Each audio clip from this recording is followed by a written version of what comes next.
Oh boy, so this was the infamous part of the Naruto story where a lot of people were pissed off and it finally came to the anime. Kakashi getting those infamous Sharingan eyes from dead Obito. Honestly, it doesn't really change. They try to add in, which I think it wasn't in the manga, it might have been in the manga, but they added in that line, oh, chakra, even in the, beyond world can still resonate and stuff like that, but it's basically like chakra came from ashes and gave Kakashi Sharingan eyes. It kind of really doesn't make sense. It still doesn't make sense, honestly. So this episode, the big stain on it, which is something that's from the manga as well, is Kakashi getting these bullshit eyes. Honestly, it's one of the biggest ass pulls in Naruto. And it's really disappointing because it's a cool moment. It's awesome. And it's fucking great to see Kakashi being able to do something in the finale against the final villain, having Team 7 all come together one last time. But the way he got it is kind of like the means weren't justified by the end. I'm just saying, like, the way he got it, maybe if Obito would have did that before he crumbled, would have ripped out his eyes and gave it to Kakashi or something, that would have been fine. But the fact that he came from the dead beyond, and it just doesn't make sense. It goes against a lot of things, and it's a plot hole, and it's bullshit, being realistic about it. Beginning of the episode, getting recap from the last week's episode, that was kind of like, really? We just saw that. We get it. He's dead. Why are we seeing this again? And seeing more of Kid Obito and Rin, it kind of definitely takes away a little bit from the emotion, like, motherfucker just died. Nah, he's back again, motherfucker. A nice little setup in this episode, though, was Obito telling Kakashi, oh, by the way, when I told Naruto to become Hokage, I meant the 7th.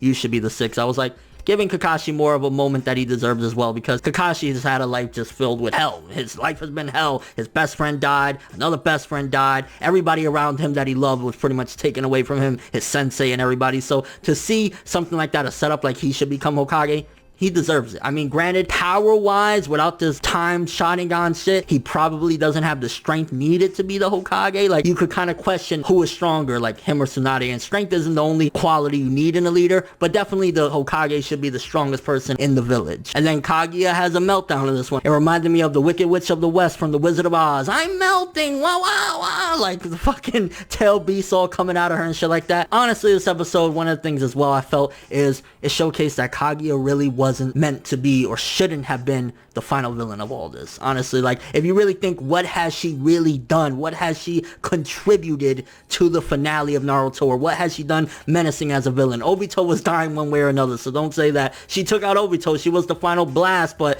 in a fucking long cycle of this motherfucker's dying regardless. So it wasn't really nothing that she did. And overall, the way she was taken out at the end of the episode with all of them, it was like, Kaguya, you really wasn't much. Honestly, I would have been fine, and this is going way past just this episode, but I would have been fine with it being Madara, the final villain. So you come to Kaguya, and I'm like, look at the way you were taken out in this episode. And don't get me wrong, I like the way it went back when Kakashi was thinking back about the teamwork. I love how Kakashi knew from the very beginning when they tried playing that trick, or Naruto did with the eraser. He was aware of that, and he was just testing their teamwork. And then all these years later to see that they weren't a team at all, and now they become a team. So it shows the development of them working together. Even though Sasuke's been a dick for like 90% of the story, hey, at least they work together now, right? But it was loving to see him actually say, I love you guys and shit like that. Like, I really enjoyed that moment. I think that was a really good moment, and it at least developed the characters and their relationship, and showcasing from where it was to where they are now. They started off, they didn't really have interest in each other. Sakura had this big crush on Sasuke. That didn't change, but Naruto was just by himself, Sasuke's by himself and everything. And to see how much of a bond they've grown with one another, well, arguably you gotta question Sasuke, but everyone else is like, yeah, there's a lot of development there. So that's the positives that we get in the episode. The feels, of course, the emotion, seeing the development of the characters from where they began to where they're at now with the teamwork and stuff like that. The negatives is definitely the ass pull. Again, the means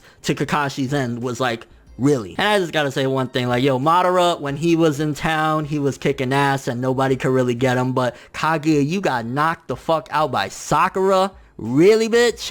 Wow. So with all that being said, honestly, it's a mixed bag for this episode. I don't know if I want to say that it was a bad episode or a mediocre to decent episode, because it was somewhere around there. Anything higher than that is kind of like, because of that glaring plot hole and that glaring BS of Sharingan Kakashi out of nowhere from the graves of Obito's ashes and shit like that. So I want to say maybe 4 to a 5 for this episode. At most, you could give it a 6. I think it belongs somewhere between 4 to 5, maybe just a 5 average at best, because it did do some good things with development.